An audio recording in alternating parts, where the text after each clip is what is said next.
after 20 years at VV, things got comfortable. I mean, I loved it there and I would have stayed, but across the river, you got this little studio Bellin, and you guys were always at the top of my list. And there's a lot of people here that I've worked with, and I kept in touch with them.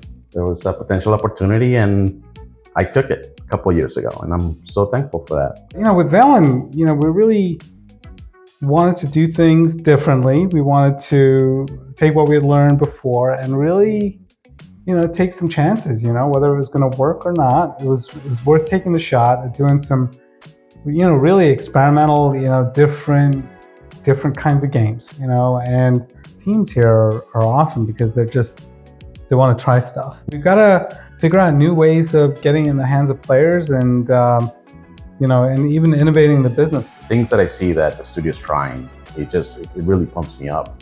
And I was like, okay, well, what's the next step after that? How can we make something as quickly as possible and find an audience out there? Game developers, we're so secretive. Yeah. We're holding on, it's precious.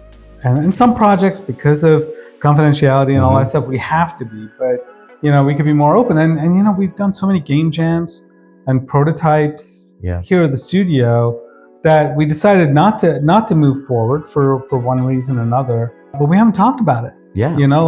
Like that Monster Hotel game. Oh man, it's like a sentient hotel that's a monster that eats its guests. Or what was the other one? The Click. You had a camera and you kind of traverse this island to look for some vistas. That was a cool concept. Yeah. That was really this game about photography, but it was just absolutely beautiful where you're creating art. We even tried that arcade basketball at Knockout I remember City. Playing that. So we try these different things, and not every one of them, for whatever reason, quite kind of comes together where we want to take the next step.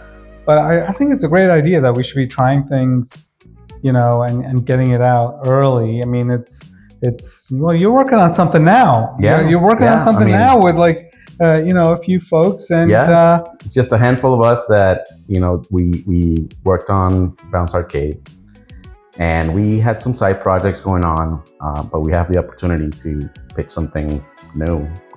So we got together and we come up with a game that brings people together. So Climbing Chaos is a game about climbing with others. It's silly, it's goofy, it's got physics, it's got ragdolls. If you like those types of games, it's going to be your jam. It's a small team working on this, right? Yeah. We got 4 of us. Sometimes it's 3 of us because one of us has to go and help out on another project because we always have multiple projects going on here. But we think we have something really special. And it's interesting because we, as designers, as developers, I personally don't like the whole holding onto things till it's done. You want to show it. You don't want a moment of grand reveal because you want feedback. So right away, we got it up and running, hands-on demos, like a prototype of what do you guys think? And we got feedback internally.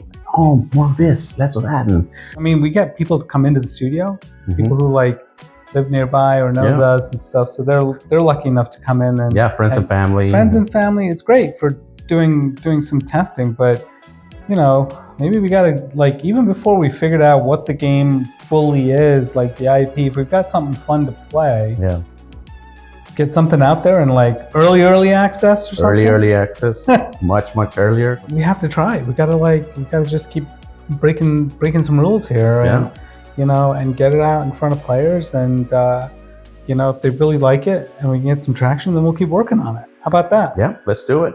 If we have the opportunity to do that, for us to show how things are made, for us to listen, for us to iterate, go on the journey with them.